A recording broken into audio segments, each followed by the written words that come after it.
white U.S. citizen, and I was scared. And for many of the more vulnerable, it is just not worth the risk for them to speak out. We're losing our voices, and we have to win them back. Yeah! Woo!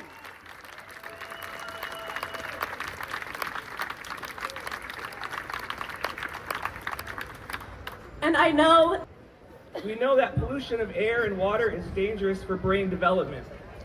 I once saw a 5-year-old boy in clinic with severe developmental delays. He couldn't talk, he couldn't get dressed, he couldn't use the toilet. It was the first time I met him, and I thought, let's check a lead level. His lead level was 20. In case you're wondering what a normal lead level is, it's 0. There's no role for lead in the body. It's toxic to the brain and impairs neurological development. We can identify the source of lead and remove it from exposure, but the effects on the brain, sadly, are irreversible. The same is true for air pollution. Particulate matter, also called PM 2.5, affects developing brains in the fetus in the womb, also during infancy and through childhood. It also affects adults, increasing risk for dementia. There's so much we can do to protect our health. My fellow doctors and I formed a group called Clinicians for Climate Action. And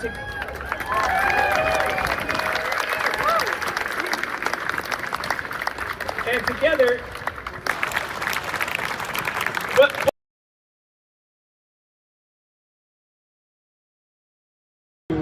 little progress we've made. The same way to understand that we each should have our First Amendment right to identify and have self-determination for ourselves.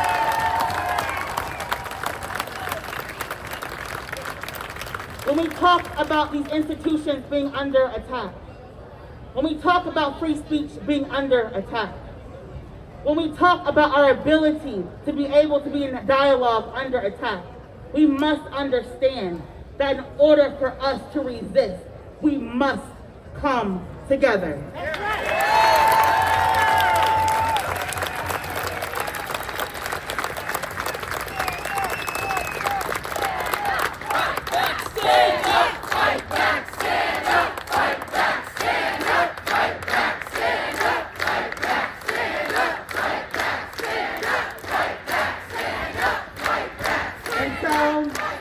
I know I'm standing in between you and taking the streets. So I just want to read a part of Mahmoud Khalil's letter that he just released the other day. The incarceration of democracy of convenience. Rights are granted to those who align with power, but for the poor, the people of color, for those who resist injustice, rights are but words written on water. The right to free speech when it comes to Palestine has always been exceptionally weak. Even so, the crackdown on universities and students reveals how afraid the White House is of the idea of Palestine's freedom entering the mainstream. Why else would Trump officials not only attempt to deport me, but also intentionally mislead the public about who I am and what I stand for? And so, as I leave, I implore you to reach out to someone you've never talked to before. There are people who have signs you may have never seen or heard of before. Before you leave, meet them, ask them to go out for coffee, have a conversation. The way we build community is to be in solidarity from each other, to learn from each other. Again, we're not being besties, we're being freedom fighters. Yeah. Thank you. Yeah!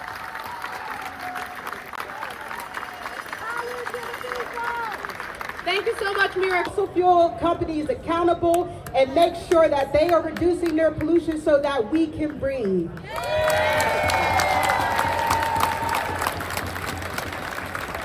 One thing that we know is that in PA, we have a law that says we have the right to clean air, clean water, and the preservation of our natural resources. That means that it is law for them to uphold that right for all of PA residents, no matter with their gender, no matter what their race, no matter what their economic class is. That is their right, and that is what we elected them to do. So in our organization, we ensure that they are held accountable because we know that the power of the people is greater than the people in power.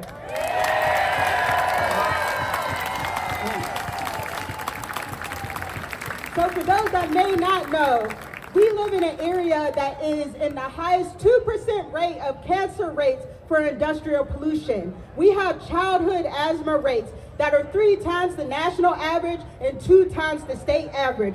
We have exacerbated rates of people with heart disease, early set dementia, people that are suffering in their homes because they don't want us to hold polluters accountable for the emissions that they spew into our air. In 2018, we had a fire from our U.S. Steel Clairton Coke Works that had skyrocketing numbers of people going to the ER. That means children that were having asthma attacks, elderly that were having heart attacks. That means people were afraid to go outside, especially after our wildfires that came, where we had purple AQI numbers, where people had dangerous effects, where one bad air day could literally kill them. But yet they stood against these facilities and they sued. We had organizations and residents sue these companies to say that enough is enough and you need to pay what you owe for trying to kill our residents.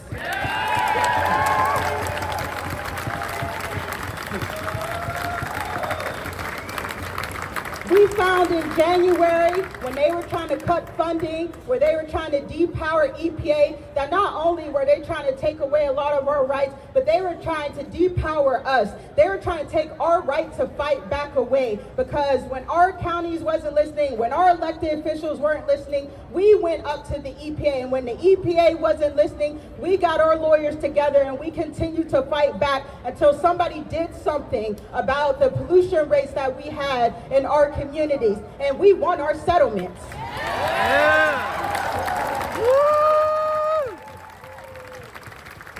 Beverly Wright from the Deep South Center. These are environmental justice pioneers that in the South have to fight people like the people in Cancer Valley with St. James Parish. And what they told us is that this is not a sprint, it is a marathon that we're running here. And I don't know how many runners are out there, I am not one of them, but we are in what's called a mid-race. So when you're running and you're starting to ache and you're starting to hurt and you don't want to run no more because your body is telling you to stop, you have to push through that, and then you get what is called the runner's high. And that's where we are right now.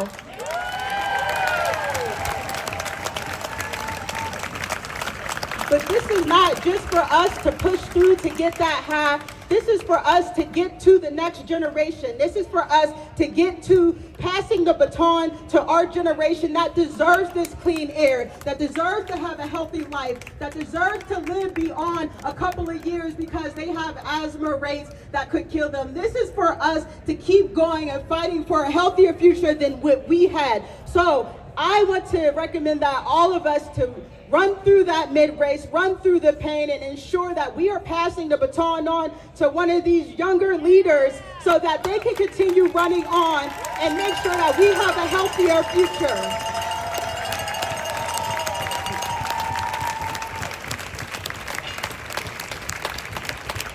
Because this administration is not going to stop us, and it never has. There has never been a time in the civil rights movement, there has never been a time in the feminism movement, there has never been a time in any movement that we had that the government has stopped us as long as we came together and we fight back. So I will second what Miracle said, and meet your neighbors. Come together with your neighbors and fight in power, because these numbers are the numbers that voted these people in. And just the same way they were voted in, they can be voted out.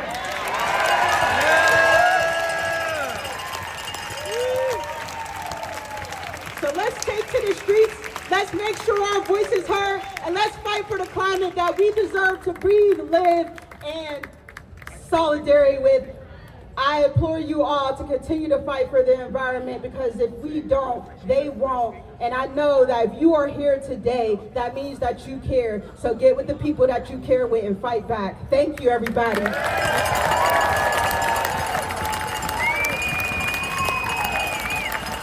Nice. Yeah. Yeah. Oh.